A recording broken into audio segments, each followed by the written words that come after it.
Усім прывітанне, з вами Зміцер Лукашукі. Як звычайна, мы абмярковваем падзею Беларусі і за яе межамі са студыі Еўрарады. Ну што ж, як звычайна ў гэты дзень і ў гэты час у нашай студыі са сваёй штотыднёвай праграмай, аналізам падзеяў у Беларусі за яе межамі кіраўнік Варшаўскага цэнтра палітычнага аналіза і прагнозу, доктар паліталагічных навук, сябра Вольнай Беларусі Павел Усаў. Добрый дзень, спадар Павел. Вітаю.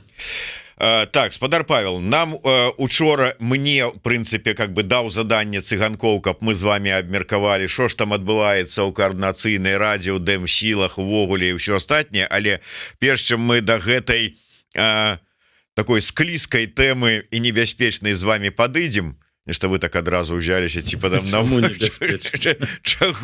чаго і я буду лезці. Не, я б хацеў з вами абмеркаваць, ведаеце, что такую тэму можна, конечно, по-рознаму ставіцца да там пэўных тэлеграм-каналаў. Як, да прыкладу, есть такі тэлеграм-канал «Беларуская выведка», пэўным сэнсе канспіралагічны і гэтак далей. Але днямі у ім з'явілася такая інфармацыя, аналіз таго, што адбываецца нібыта с Белай Руссю, вот с этой пролукашэнкаўскай ці то партыі, ці то не партыі, не да партыі. І маўляў, што пакуль тут Лукашенко быў заняты іншымі справамі, ратаваў сябе, сваю ўладу і ўсё астатняе, Москва потихонечку подмяла под сябе і кіраўніцтва і гэтую партыю, і там целая групоўка на чале с Гігіным займаюцца тым, што ідэі рускага мира конкретно прасоўваюць у Беларусі, і вось под такі крымлёўскі контроль бяруць пэўныя структуры, пачынаючы з той же самой так званай партыі улады Белая Русь. Можа быть, не конкретно у звязку з гэтай інфармацыяй, наколькі мы не можем праверыць, правда, неправда, але ваша ацэнка таго, на якім узроўні вось менавіта гэты рускі ўплыў, рускамірская нейкая вось такая павольная акупацыя адбываецца ў Беларусі. Ці можа мы перабольшваем і не да нейкай такой акупацыю, умоўна кажучы, зараз Крамлю у Беларусі? Лепей перабольшваць, чым неадэкватна ацэньваць пагрозу. А пагроза рэальная. Я б тут падзяліў гэту інфармацыю на такія два велізарныя блокі.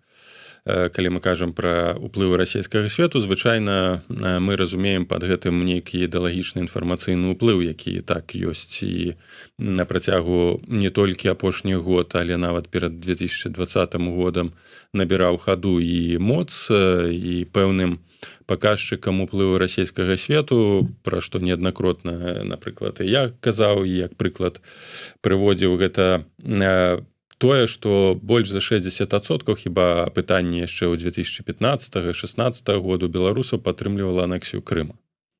А гэта нішто іншае, як якраз такі той уплыў, пра які мы кажам, і не гледзячы на акупацыю Крыма, не гледзячы на вайну, якую вела Расія з 2014 года ва ўкраіне, некаторыя, я не скажу шмат, але былі тыя беларусы, якія ездзілі ў Крым адпачываць.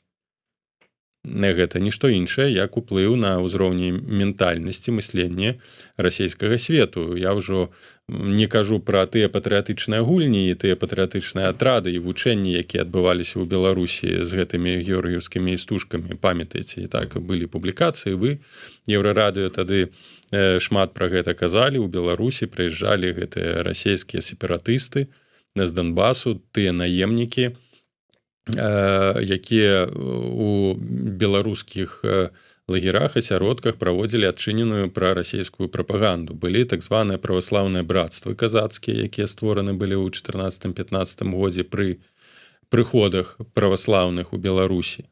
Пры тым, што даволі вялікая частка беларусаў праваслаўная. І там праводзілі адчыненую прарасійскую прапаганду. То бок і расійскі свет, ён быў, і Лукашенко не асабліва моцна мог нешта супрацьпаставіць. Так, спынілі тады падрыхтоўку, я памятаю, была рэакцыя, там не далі больш развівацца так званым гэтым праваслаўным брацтвам і праваслаўнаму казацтву, спынілася гэта на нейкі час. Ну, але спынілася публічна, але гэта не азначае, што гэта не праводзілася, не вялося ў Беларусі. Так гэта тое, што кажам мы пра так званую ідэалагічныя ўплывы. Я ўжо нават не хацеў прыгадваць, але ўсё ж такі прыгадаю такі прыклад, як даволі часта спрачаўся з тымі аналітыкамі, якія прасоўвалі ідэю таго, што Лукашенко гарант незалежнасці Беларусі, гэты менскі дыялог і гэтак далей. Я проста прыводзіў такі прыклад.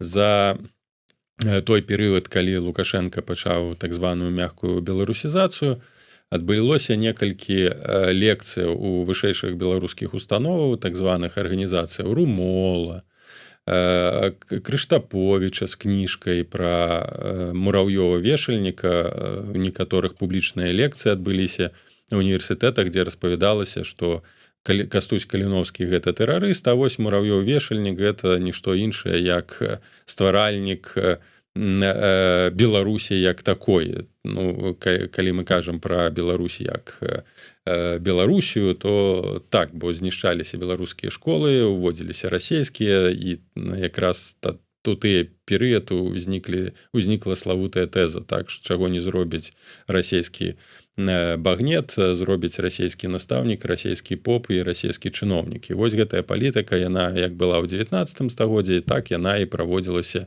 у 21 стагоддзі. Так вось, праводзіліся лекцыі гэтых прарасійскіх агентаў інфармацыйнага ўплыву, і за гэты час не далі магчымасці той жа Алексеевіч, нобелеўскай лаўрэатцы, так выступіць у межах публічнай пляцоўкі дзяржаўнай. Там, напрыклад, запрасіць ва ўніверсітэт, так, там, на нейкую там агульную канферэнцыю. Гэтага нічога не было, то бок улада працягвала рэалізоўваць палітыку расійскага свету.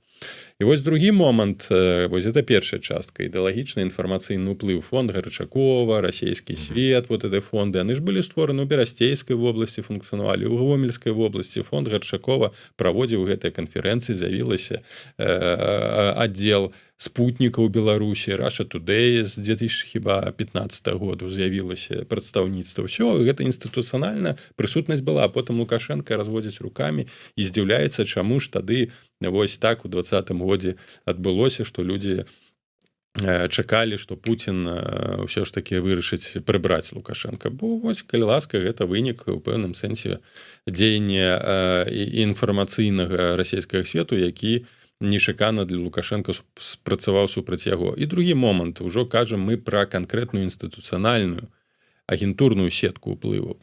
Вось увесь час, на жаль, стварылася ўжо ў ментальнасці уяўленне беларусаў. Вось калі кажуць пра агентуру, то гэта нешта ўжо несур'ёзна. Ха-ха-хі, пасмяялись.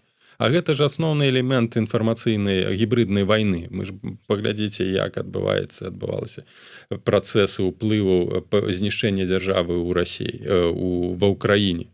Як была прасякнутая спецслужбы, войска, палітыкі. Расійскай канкрэтна агентуры. Што такое агентура? Ну, ёсць агенты ўплыву, якія, скажам, толькі дзейнічаюць як тыя, хто прасоўваюць ідэі, напрыклад, Гігін, там Шпакоўскі, потым і там іншыя прадстаўнікі вылецела з галавы, прабачце, прозвішча. Да хапае, і Дзермант, і Пятроўскі. Гэта агенты умоўна інфармацыйнага ўплыву. Яны не завербаваныя, так, гэта ўжо проста свядомая праца на ворага, без нейкага скрытага дзеяння. Яны адчынена кажуць пра тое, што вось Беларусь частка вялікага расійскага народу. Гэта агенты так званого ўплыву, якія ўваходзяць у сістэмы дзяржаўнага функцыянавання, дзяржаўнага кіравання і адчынена, не хаваючыся, праводзіць палітыку пашырэння інфармацыйнага ідэалагічнага ўплыву на беларускую інфармацыйную прастору. Ну, нават любы настаўнік можа быць агентам ўплыву, у тым сэнсе, што з'яўляючыся на вельмі важнай пасадзе настаўнік, гэта той чалавек, які фарміруе будучыню мыслення людзей. Такую палітыку праводзіў Бісмарк, так, анімечванне адукацыі ў Польшчы, каб знішчыць проста польскую свядомасць і польскую ментальнасць у тых захопленых тэрыторыях. Гэта была культур-палітык у Нямецчыне, так, бісмаркаўская, канкрэтная, і ствараліся агенты ўплывы, гэта чыноўнікі, настаўнікі, прадстаўнікі культуры, нават славуты Вэбер Макс Вебер, філосаф, ён падтрымліваў палітыку, культур-палітык Бісмарка, якраз такі вынішчэнне вось такой польскай свядомасці на захопленых тэрыторыях Рэчы Паспалітай. Такія ж самыя культурныя агенты ўплыву ёсць і былі ў Беларусі. Гэта настаўнікі, якія ментальна думаюць пра Расею і на расейскай і кажуць, што не трэба нам беларуская мова. Вось мы частка вяліка што кепска, што мы будзем разам з Расей. І гэта чыноўнікі, гэта прапагандысты, гэта палітыкі. Вось агенты ўплыву. Другія гэта ўжо і іншы ўзровень. Гэта тыя людзі, якія канкрэтна маюць заданне, якія там завербаваныя і ім канкрэтна плоцяць, так, задача якіх, напрыклад, падрываць інстытуты дзяржаўнай нацыянальнай бяспекі. Гэта зліваць інфармацыю. Гэта казаць пра тое, якія ёсць слабыя месцы, там, напрыклад, сістэмы бяспекі ў войску, якія настроі ў войску, якія настроі ў чыноўнікаў, якія ввогуле думанне, мысленне і канкрэтны абмен інфармацыі, перадача, не абмен, перадача інфармацыі, выкананне канкрэтных заданняў. Паразмаўляць з гэтым чалавекам, можа ён пагодзіцца там нам дапамагчы супрацоўнічаць, перадай таму чалавеку гэта. Гэта ўжо канкрэтная сеткавая агентурная дзейнасць, гэта ўжо канкрэтны інструмент знішчэння унутранага дзяржавы. Тое ж самае адбываецца ў межах апазіцыі. Ёсць людзі, якія канкрэтна могуць выконваць заданні па стварэнню канфліктаў, па падрыву там стабільнасці, па зліву інфармацыі, гэта Гайко, іншыя і гэтак далей. Так вось, таксама гэтая сетка ўжо канкрэтная людзей, якія дзейнічалі на карысць іншай дзяржавы, разбураючы беларускі суверэнітэт, разбураючы беларускую дзяржаву, яны былі заўсёды. Вазьміце Урала Латыпава. Уже мало хто памятае, хто гэта быў такі. Гэта быў расійскі генерал КДБ, які ўзначальваў адміністрацыю прэзідэнта Лукашенка. Вось, калі ласка, вам узровень прасякнення гэтай сістэмы расійскай, это не проста там нейкі завербам, гэта генерал КДБ. Вазьміце беларускае войска, Белаконю, гэты Вальфовіч, гэта рускія, якія выхоўваліся ў сістэме вайсковай адукацыі Расіі, паэтнічна рускія, выхоўваліся, былі там у заходняй групе войскаў расійскіх, так, і потым атрымалі высокія пасады. Якую яны там палітыку праводзілі? Не памятаю, публікавалі, як Вальфовіч там выбудаваў, прынімалася прысяга, нарадзіў там гэтых вайскоўцаў, будзёнаўкі, потым у форму савецкіх вайскоўцаў, вось прымайце, вось наша галоўная гістарычная сувязь ад часоў бальшавікоў да вось сучаснасці. Так, прасоўванне савецкай ідэалогіі, савецкіх папоў туды, это савецкіх, ужо не кажу рускіх, а савецкіх папоў, бо яны ўжо хрэсцяць гэтых піянераў, там, камсамольцаў. Вось гэта ўжо канкрэтныя, ўжо не агенты ўплыву, гэта ўжо канкрэтныя прадстаўнікі чужой дзяржавы, якія знішчаюць структуру, якія падрываюць асновы ідэалагічныя нацыянальных інстытутаў, якія павінны былі бараніць бяспеку, там войска, служба бяспекі, гэтак далей. Колькі там, я ўжо не ведаю, колькі у службы бяспецы Лукашэнкі, гэтых рускіх там канкрэтна. Вось гэта тая сістэма, над якою беларускае грамадства і сцяж апазіцыя ўспрымае як нейкае дзівацтва. Што там, якія там агенты? Гэта дзяржавы, такая як Расія, мільярды выдае на дзеянне вось якраз такі агентурнай сеткі. Вазьміце там, ўжо не кажу пра замахі, забойствы рускіх апанентаў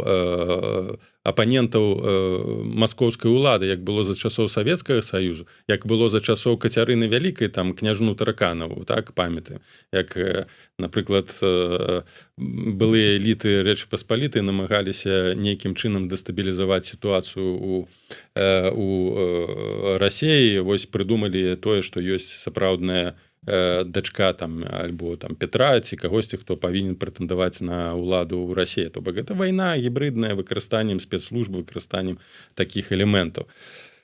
выкрадалі за часоў Петра, за часоў Кацярыны, і пазней выкрадалі там дысідэнтаў ці праціўнікаў у Еўропе. Еўропа нічога не магла зрабіць. У 20 стагоддзі забівалі ў Еўропе, там генерала Куцепава, тая ж там аперацыя Трэст па захопу Савенкава, ліквідацыя ўсіх тых, хто збег з Савецкага Саюзу, тым больш, напрыклад, былых спецслужбоўцаў, напрыклад, Агабекава, які быў ключовай фігурай у выведкі расійскай выведцы там у Азіі і нават у Еўропе. Яго забілі, так як і шмат іншых.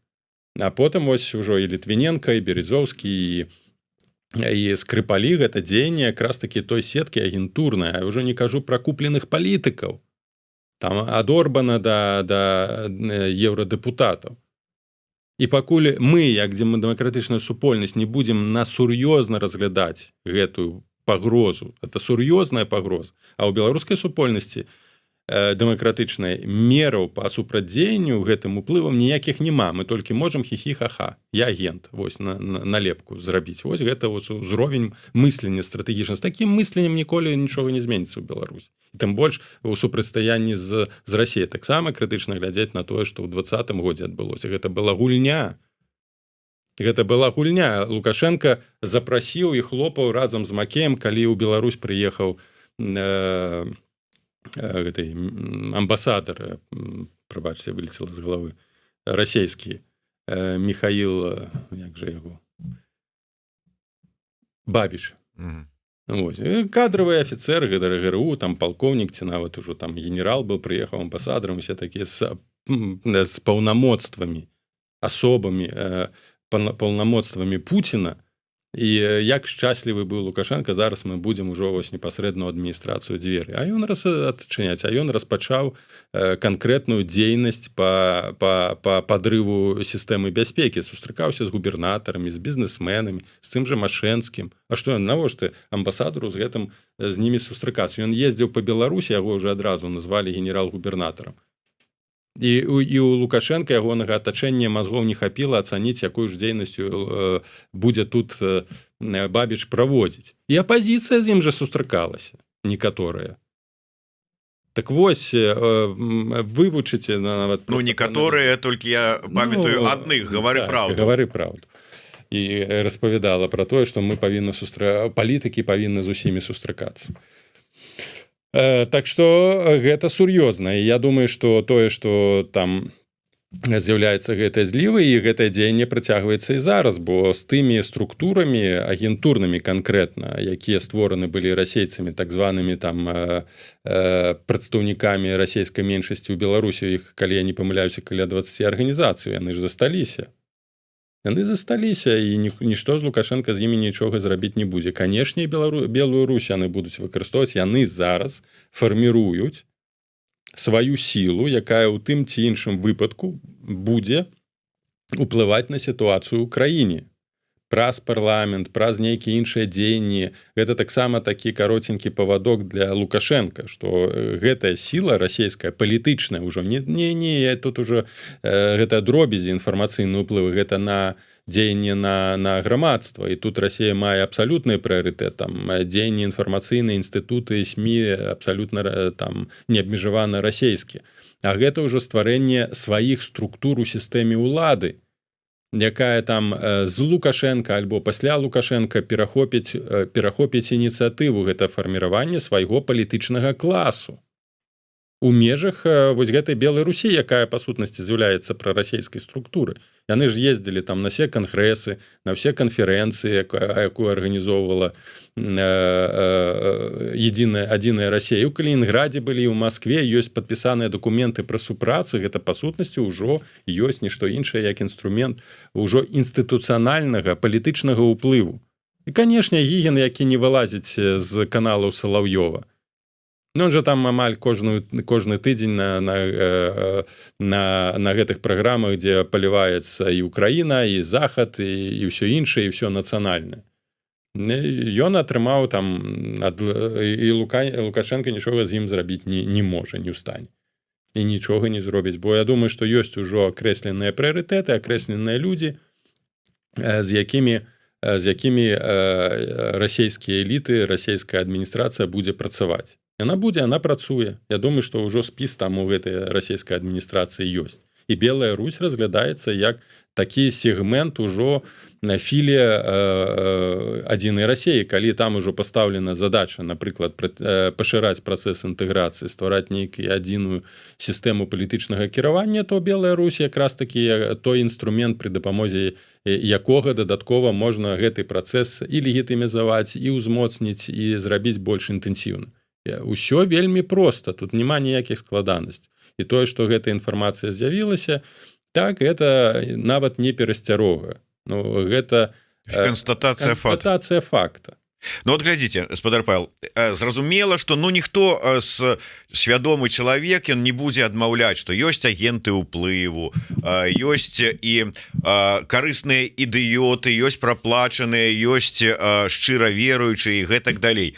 Але как бы калі вот так вот читаешь, здаецца, я просто на мове оригинала прочитаю. Таким образом, под скрытым кураторством Кремля теперь находится не только крупнейшая партия самого Лукашенко, главное идеологическое управление администрации президента, но и крупнейшие СМИ страны, газеты, армии, троллей, провокаторов, а также сами внутренние войска. Ну, тут маецца на увазе найхутчэй Губазик на чале з Бедункевичем, про якога яшчэ Азаров шмат казаў, что это рускамірец конкретны. То есть вот читаешь, ну как бы думаешь, ну можа перабольшваюць, а слухаючы вас атрымліваецца под таким і сапраўды куратарствам, ну атрымліваецца усё і вся знаходзіцца, ну што мае больш-менш нейкую уплыў і сілу і вагу. Гэта так, калі мы кажам пра сістэмнае ўздзеянне Расіі, яна гэтае сістэмнае ўздзеянне рэалізоўвала. Ну прыклад Украіна, прыклад Малдова, прыклад Грузія, прыклад Арменія. У Арменіі, нягледзячы на вось такую напружаную сітуацыю, больш за 20 расійскіх арганізацыяў дзейнічае, якія там прарады, дэманстрацыі праводзяць, нават гэты бессмяротны полк. І гэта нягледзячы на тое, што вось ёсць Украіна, што ёсць Нагорны Карабах, што канкрэтна мы маем дачыненне з тым, што Расія зліла гэты Нагорны Карабах і свайго саюзніка Пашыняна, тым не менш нічым не абмежаваная дзейнасць. Я ўжо не кажу пра лоббі, скажам, руска-мірская у дыаспары армянскай, та же Сіманян, так?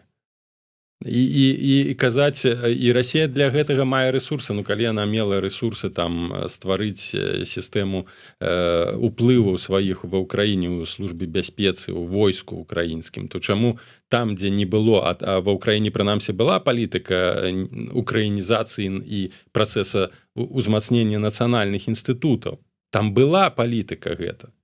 А ў Беларусі гэтай палітыкі ўвогуле не была. У войску прапаганда ўвесь час, вось гэтыя ідэолагі, камісары казалі, што наш вораг гэта НАТО.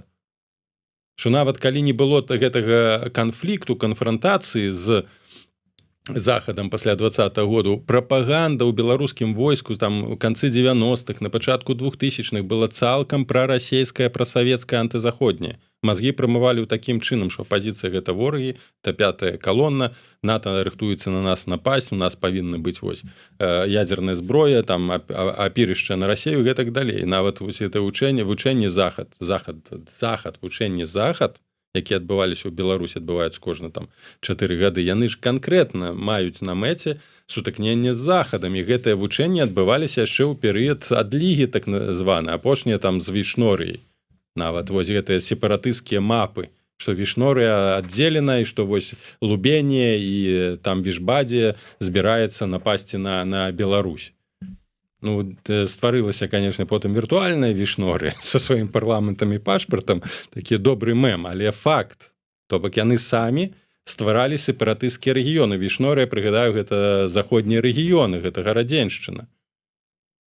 І гэта ўсё ж будавалася, уводзілася ў ментальнасць. Гаворка ж не вялася пра тое, што сепаратысты захапілі Магілёўскую вобласць.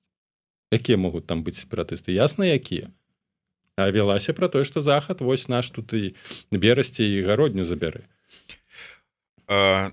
Складаная вельмі сітуацыя. Я думаю, што тут абмяркоўваць, што нам з гэтым рабіць, гэта не как бы эфира нашего не хопіць, это на добрую конференцию. Але давайте вот от агентурной такой российской сетки и працы унутры Беларусі и на знішчэнне ўсяго беларускага перайдзем до дыяспоры.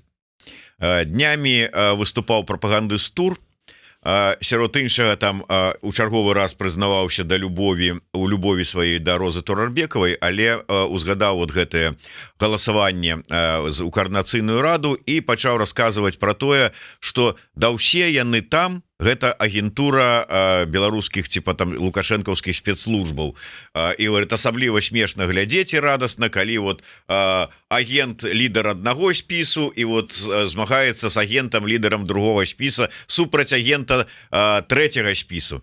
Вот наколькі ўсё ж таки сур'ёзна тут, давайте адыдзем троху у бок ад таго, што хтосьці там скептычна ставіцца да заяваў Зянона Станіславовича, што там паўсюль агентура і маргінез. Але вот калі вот з пункту гледжання вот таго, што мы зараз абмяркоўвалі расійскага ўплыву, зараз вось уплыў лукашэнкаўскіх спецслужб на дыяспору. Уплыў спецслужбаў на апазіцыю ён быў заўсёды. І асабліва, калі мы кажам пра аўтарытарныя краіны, ну не будзе апазіцыя функцыянаваць бескантрольна, без намаганняў знешняй сілы, то бок улады, сістэмы яе кантраляваць, яе падрываць, яе знішчаць. Дзеецца гэта, ну, дзякуючы людзям, якія там завербаваныя, купленыя, гэтак далей, ствараюцца канфлікты, крызісы, арганізацыя, структура распадаецца, зліваецца інфармацыя, гэтак далей. Сістэмы яснай бяспекі унутры апазіцыі не было створана і не створана зараз. І, канешне, тыя людзі, якія маглі працаваць на спецслужбы, яны апынуліся зараз за мяжой. Заданнем, незаданнем, гэта ўжо там іншае. Нехта мог бы разорваць гэтыя адносіны, а нехта мог і не разорваць. Дарэчы, я думаю, што каб для так яшчэ больш там прыспешыць крызіс унутры апазіцыі, можна было б інфармацыю, якая ёсць у КДБ пра канкрэтных агентаў зліць, але яны гэтага не робяць. Ну, просто для дыскрэдытацыі кагосьці і гэтак далей маглі гэта зрабіць, але гэтага не робяць, маюць, магчыма, нейкія іншыя планы. Ці ёсць, ці хто там у сённяшняй дыаспары з'яўляецца канкрэтна чалавекам, які працуе на расійскія спецслужбы, сказаць немагчыма, бо таксама не трэба забываць пра адну вельмі важную рэч і вельмі пазітыўную рэч. Пасля 2020 году на баку дыаспары апынуліся людзі, якія працавалі праз доўгі час у гэтых сістэмах, якія свядома перайшлі на бок апазіцыі. І гэта вельмі моцны удар па лукашэнкаўскай сістэме. Тое, што рабіў Байпол, тое, што зараз робяць Бейпол, выкарыстоўваючы тыя інфармацыі, тыя механізмы, якія яны маюць, доступ да інфармацыі ўнутры сістэмы, ўнутры сілавых служб вельмі балючы для Лукашэнка. Это вельмі моцна б'е па досведу, і яны гэтую дзейнасць баяцца і, безумоўна, намагаюцца дыскрэдытаваць, але такого ўзроўню інфармацыйнага і агентурнага супрадзеяння ўжо, скажам так, з боку дэмакратычнай агентуры, бо і ў сістэме былі агенты беларускай, скажам так, апазіцыі, якія злівалі інфармацыю. Частка з іх была выкрыта, але частка працягвае нейкім чынам дзяліцца інфармацыю, то бок агентура ёсць, трэба гэта проста сказаць, это нават не агентура, а проста свядомыя людзі, якія хацяць вызвалення Беларусі, гэта такі унутраны супраціў, унутраны сабатаж, яны перадаюць інфармацыю. Шмат гэтай інфармацыі была карысна. Для Лукашэнка гэта баліць, нават зараз гэта інфармацыя выходзіць. Ну, тое, што робіць Бепол, так і рэгулярна ці кіберпартызаны, гэта ўсцяж, эфектыўная зброя ў нашых руках, яе трэба развіваць. І што зрабілі там спецслужбы, там нават не спецслужбы, можа быць, унутраныя праблемы, проста знішчылі гэтую структуру, так, развалілі яе. Ну, я хутчэй мяркую, што гэта было зроблена па прычынах ужо уласнай палітычнай культуры, так, і неўменне функцыянаваць ва умовах апазіцыі. Гэта ўжо іншае пытанне. Але гэта было на карысць уладаў. і часам ідыёцкія непрадуманыя дзеянні яны якраз працуюць на ворага і без там нейкага знешняга ўплыву ці кантроля. Ёсць канкрэтная дзейнасць агентурная, Гайко так трапіў, выкарыстоўваючы глупасць альбо недарэчнасць сітуацыі атрымаў доступ да сеткі людзей, якія дзяліліся інфармацыяй, і гэтыя людзі пайшлі сядзець. Тое ж самае магло адбывацца і можа адбывацца ў іншых сітуацыях.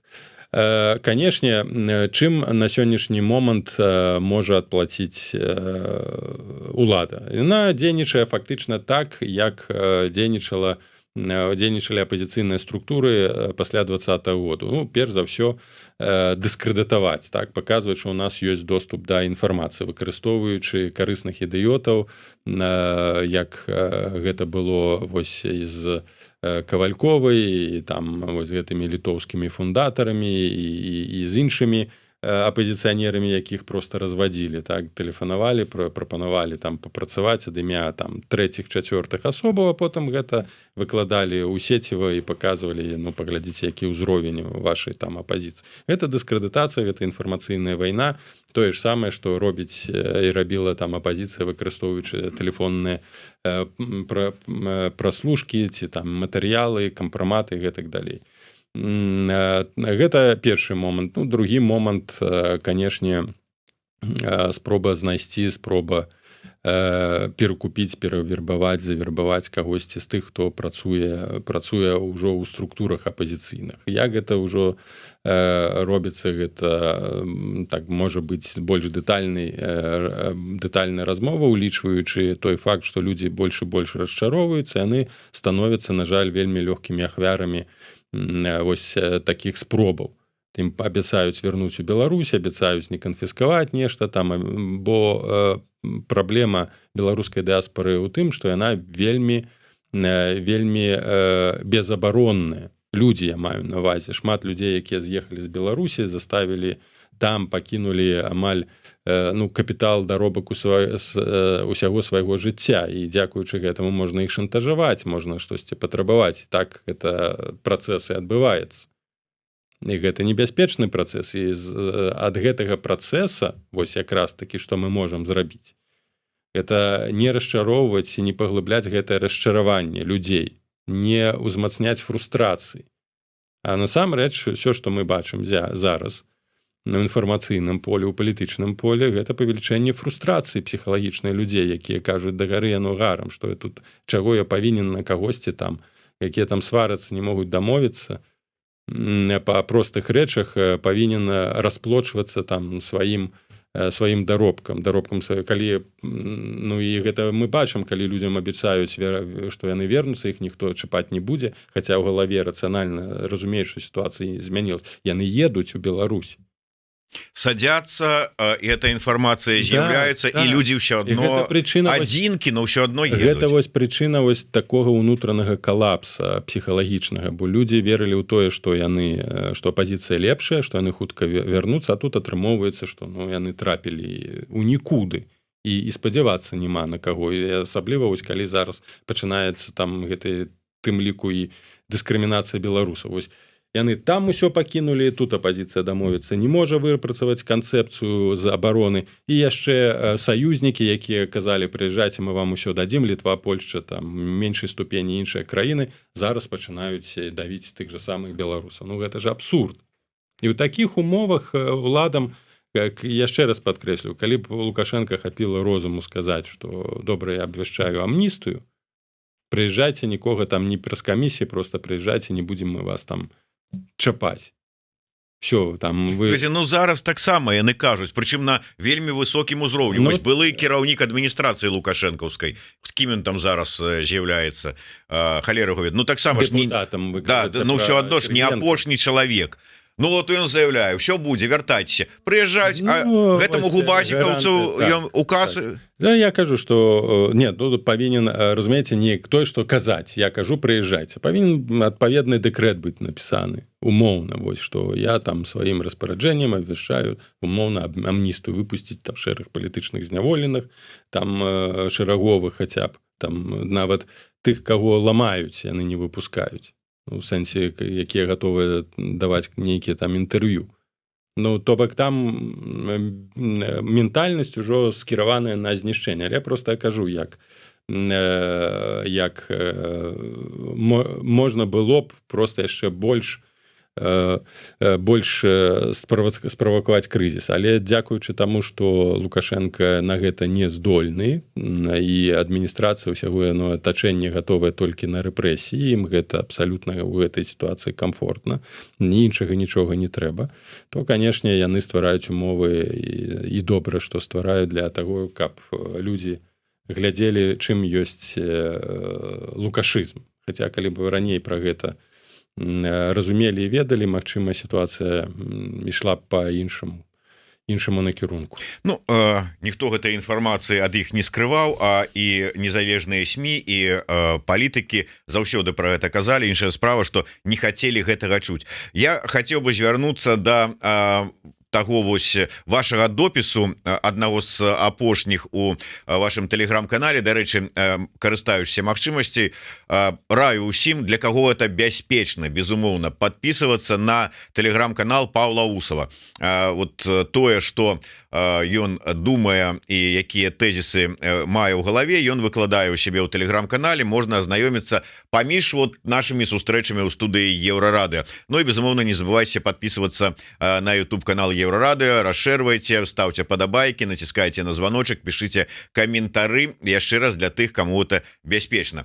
Вы такая азаглавілі свой гэты допіс «Праблема аб'яднання». Цытата адразу першая. Координацыйная рада з'яўляецца прыкладам не толькі таго, з якімі палітычнымі праблемамі сутыкнецца Беларусь, але таксама і з праблемай аб'яднання і кансалідацыі апазіцыі як такой зараз. Ведаеце, вот першым мы вот гэта абмяркуем, я б хацеў вярнуцца, можа быць, троху у гісторыю. А ёсць у гісторыі ўвогуле беларускай апозіцыі, дэмакратычных сілаў за вот часы незалежнасці хаця бы адзін перыяд, каб яны былі яднаныя? Не было. Пра што гэта сведчыць?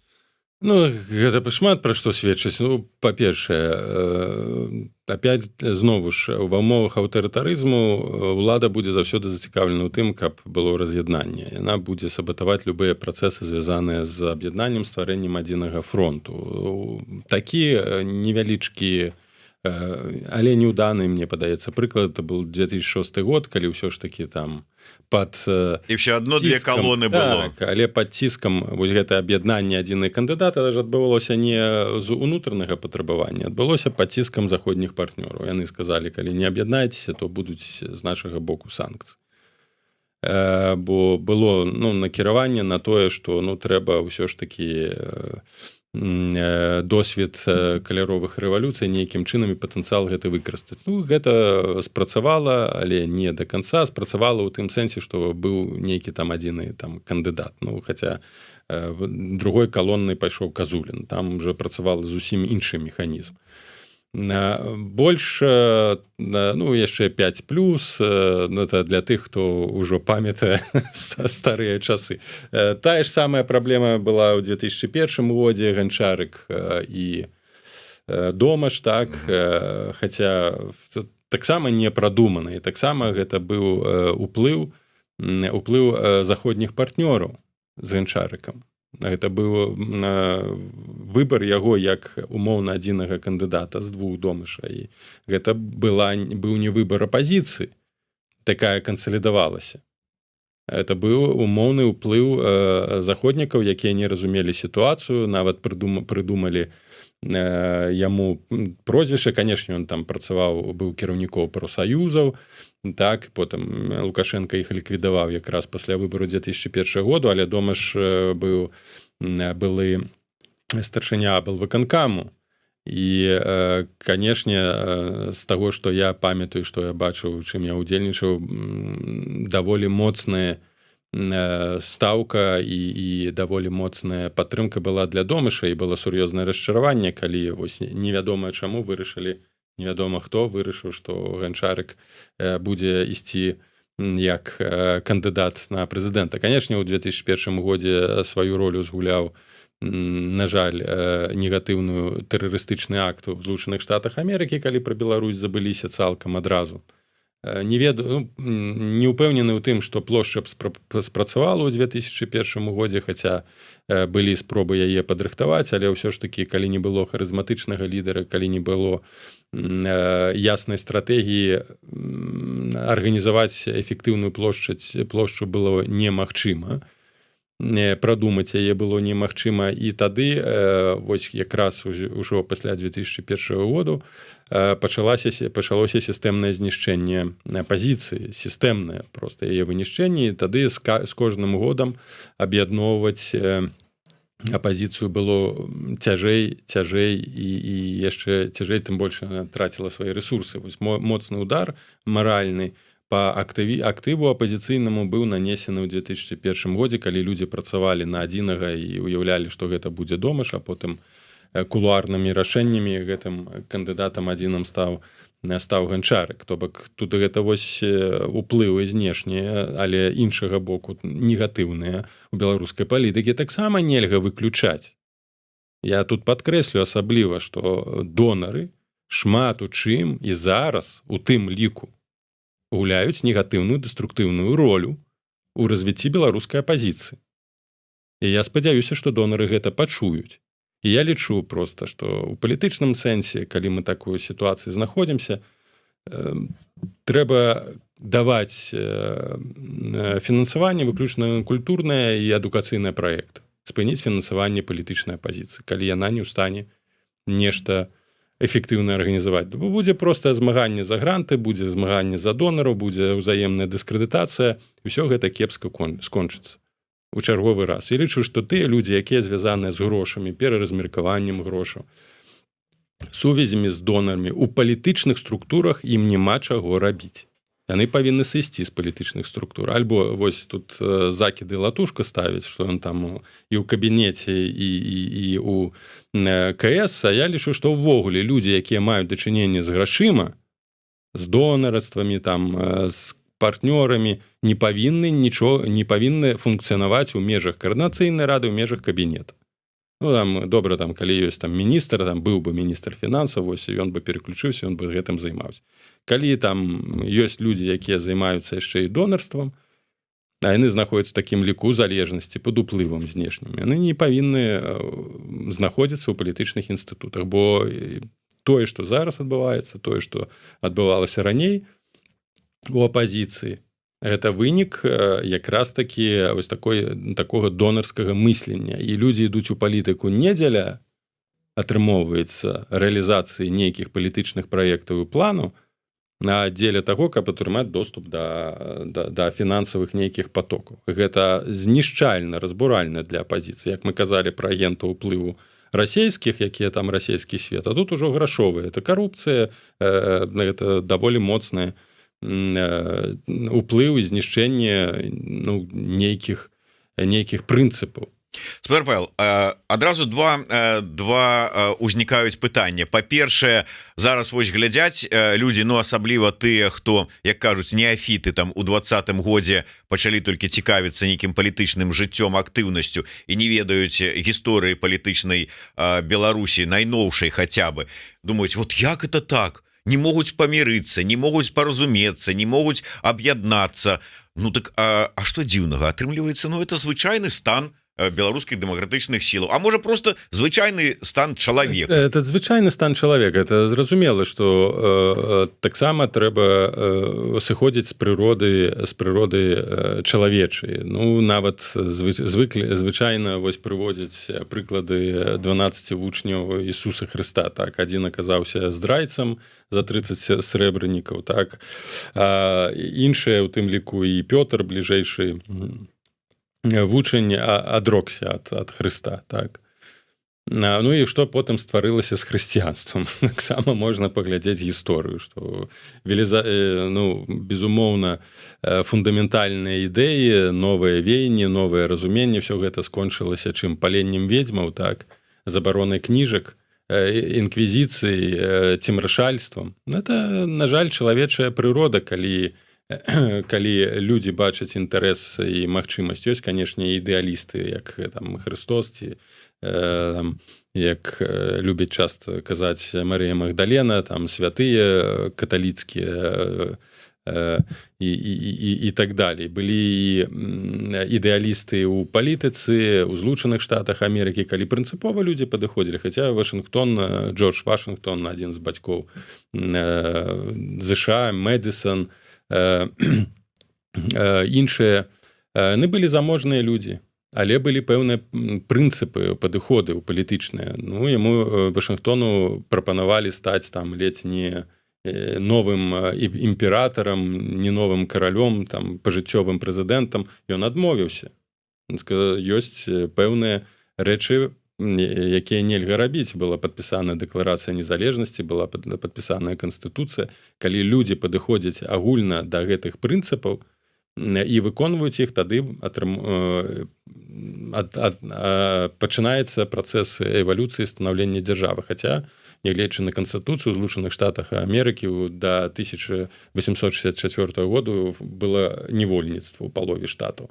І гэтая сегрэгацыя, гэты расавы падзел існуе часткова і зараз дыскрымінацыя, і функцыянавала на інстытуцыянальным узроўні аж там да 70-х гадоў. Ну, але гэта такія прыклады, але без нейкіх падставовых дакументаў Канстытуцыі, сумняюся, калі б не было б Канстытуцыі, што Мартин Лютер Кінг меў бы магчымасць збіраць велізарныя мітынгі, маршы пратэстаў за роўнасць. Не было б гэтага, калі не былі б асноўныя фундаментальныя прынцыпы. У Беларусі яны ёсць, яны не выконваюцца. Фундаментальныя прынцыпы, свабода слова, правы чалавека, ўсё гэта прапісана. Нават у канцэпцыі нацыянальнай бяспекі гэта прапісана. Пайдзіце на плошчадь, скажыце што-небудзь пра дэмакратыю, незалежнасць, за экстрэмізм на 10 год пойдзеш сядзець. Это зусім іншая культура. Тая культура, Макс Вебер, пра якога я казаў, хаця ён і падтрымліваў знішчэнне, германізацыю польскага насельніцтва, ну, напісаў вельмі важныя кнігі, у тым ліку і пратэстанцкая этыка. Усе гэтыя прынцыпы, яны неадкуль бяруцца, яны ўзяліся ад хрысціянства і разуменне вось такога хрысціянскага разумення гэтых прынцыпаў. Шмат ідэалістычных падыходаў у міжнароднай палітыцы, Ліга нацый, ААН з'явіліся якраз такі на аснове ідэалізму, што мы можам стварыць нешта агульнае, каб функцыянавала і не дапусціць больш войнаў, хаця мы бачым, што шмат у чым гэта не працуе ні ў 20-м, ні ў 21-м стагоддзі. І ў беларускай апазіцыі павінен быў бы пастаць гэты фундаментальны дакумент.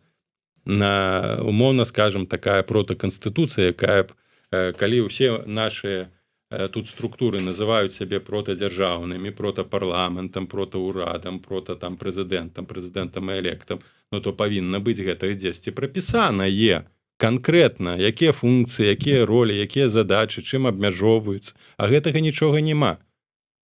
А Канстытуцыя і законы гэта тое, што абмяжоўвае дурасць людзей, гэта той прынцып супрацьвагі, пра што казалі, там абарона ад дуракоў. У любой дзяржаве з'явяцца дуракі, у любой дзяржаве будуць людзі, якія будуць лічыць сябе вышэй там за Бога.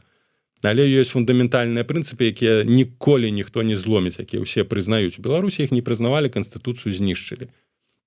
Але гэтыя прынцыпы ёсць у Злучаных Штатаў, у Еўропе. Паспрабуй ты нешта Канстытуцыю зрабіць, там пашырыць правы прэзідэнта, так прэзідэнта заўтра не будзе. Адразу ж імпічмент, як з Уотергейтам. Так, парушэнне падставовых правоў. Адразу Уотергейта, адразу імпічмент, сыход.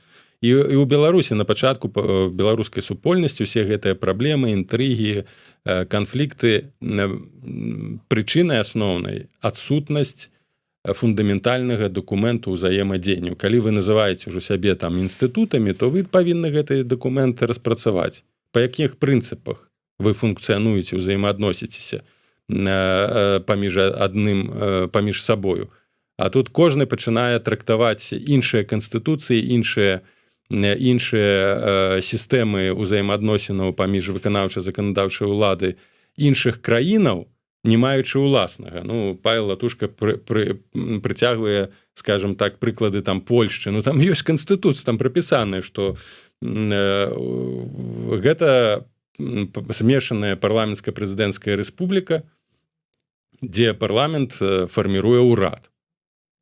Такога дакументу у беларускай супольнасці апазіцыйнай няма. Ціхановская сама па сабе кіруе кабінетам, сама сябе прызначыла кіраваць кабінетам. Не ў Канстытуцыі, не ў дакументах, гэта не прапісана, хаця там з правам таго, што народ мне даў права быць легітымнай. Я магу тут фарміраваць тое, што я магу, што захачу, але ўсё роўна павінен быць дакумент. Координацыйная рада сабе прымае рэгламент, той першы рэгламент было прапісана, што координацыйная рада мае перавагу, з'яўляецца там па сутнасці кантралюючым органам усіх дэмакратычных інстытутах. Гэта ж ваш уласны рэгламент, гэта не рэгламент, які абавязковы для ўсіх. А абавязковага дакументу няма для ўсіх. Я сумняюся, што ён будзе, незалежна ад таго, які там рэгламент прыняў Павел большасць на чале з Павлам Латушкам у парламенце, прабачце, у координацыйнай радзе. Па Фрейду. Так. Ну, можна было б гэта ўсё зрабіць, калі на пачатку яшчэ, калі мы размаўлялі пра будучыню координацыйнай рады, пра мой асабісты удзел. Я казаў, пакуль няма правілаў, гэта без сэнсу там браць нейкі удзел, бо гэта скончыцца канфліктамі, скончыцца вось гэтай унутранай барацьбой. Бо калі няма ясных правілаў, хто за што адказвае, хто што фарміруе, кожны будзе там розныя кейсы на сваю карысць цягнуць і імі сябе апраўдваць, а гэта неправільна. У нас няма ввогуле ўнутранага такога канстытуцыйнага рэгламенту для ўсіх структур. Калі б ён быў, гэта, канешне, была б магчымасць сур'ёзна разважаць пра вучэнне ці абучэнне дэмакратыі. Мы не навучымся дэмакратыі, бо дэмакратыя, перш за ўсё, гэта ясныя, абавязковыя для ўсіх правілы. Пакуль няма гэтых ясных абавязковых правілаў, не будзе ніякай дэмакраты. Ну, будзем спадзявацца, што ўсё ж такі яны з'явяцца, гэтыя правілы, і у такім выпадку і дзейнічаць у адпаведнасці з імі будуць. І Павел Усаў далучыцца нарэшце да працы вось такіх структураў, як координацыйная рада, бо будуць правілы. Дзякуй вялікі. То удзельнічаць у фарміраванні гэтых правілаў, але сумняюся, што яны патрэбныя камусьці. Это уже іншае пытанне. Дзякуй вялікі. Павел Усаў, Зміцер Лукашук. Слухайте, глядите, телеграм-канал Усова, YouTube-канал Еврорада, подписывайтесь, калі бяспечна. Ну и живе Беларусь!